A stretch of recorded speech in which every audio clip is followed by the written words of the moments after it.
Good evening, and thank you very much for joining us.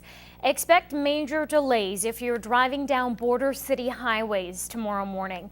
Lloydminster's biggest intersection, the crossroad of Highway 16 and 17, will be partially closed. The work will start up at 9 a.m. and wrap up at noon. During this time, no traffic can pass through Highway 17, but Highway 16 will still be open. Drivers going north and southbound will be detoured to alternate routes. Northbound people, will be probably detoured around the Superstore and then back onto the highway and then go up north through Highway 17. The southbound guys basically the same route, just opposite way. But again, there'll be some flag people and some, I'm sure some sort of signage dictating all that stuff. So. Milling work will also take place tomorrow. Minor lane closures will be in effect to accommodate the work, but delays shouldn't be too bad on those streets. It's just like I've been saying for most of these, is just be patient and be careful going through these construction zones. We're trying to get this done as fast as we can. That work should take 4 days to finish. Now, for updates on area road work, you can log on to the city's Facebook or Twitter page. And road construction is also causing headaches in Cold Lake. Residents will be dealing with delays from major road work for the rest of the year.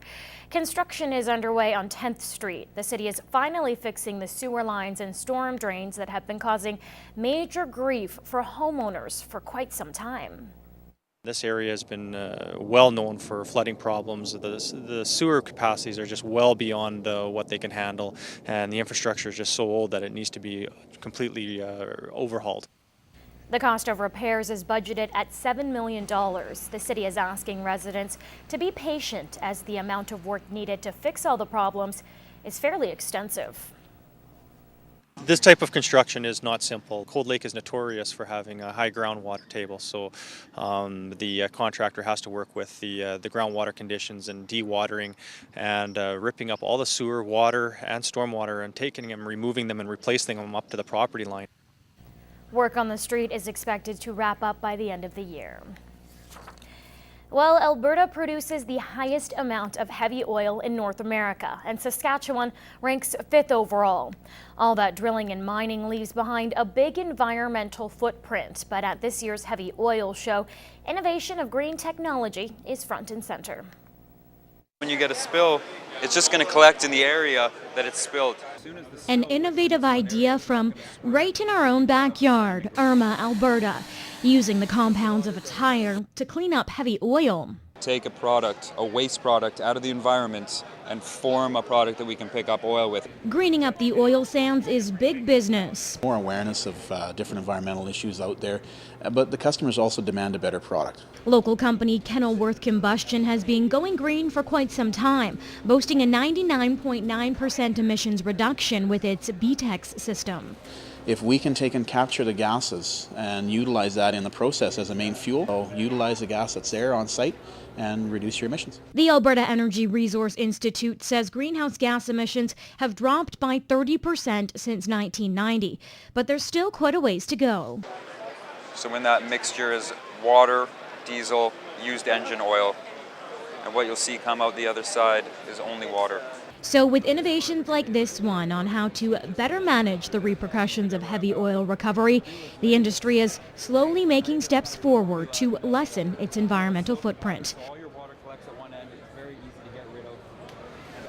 And if you've checked out the heavy oil show, you definitely noticed a giant oil rig. It drew in lots of onlookers, but it wasn't the only big attraction.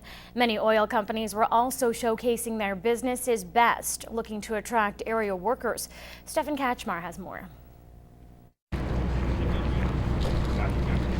According to a study done by the Canadian Energy Research Institute, the number of jobs in oil sand investments are expected to grow from around 75,000 jobs to more than 900,000 by the year 2035, and companies are already short on staff. To be 70,000 workers short in Alberta alone, projection for 2013, they did expect for that to double in 2014, so that's 140,000 people. It hasn't been an easy sell. Employees have to be willing to work in physically demanding settings, as well as working long hours. Our biggest struggle has been finding employees. We're constantly adding more equipment, bigger shops, just trying to expand, but employees would be the biggest problem we're facing. Some are fortunate enough to be getting applicants, but those applying are ones without experience. We're continually getting a lot of applications for the entry-level positions, right? You know, like I said, the more experienced, skilled people are harder to find. Stefan Kaczmar, Newcap News.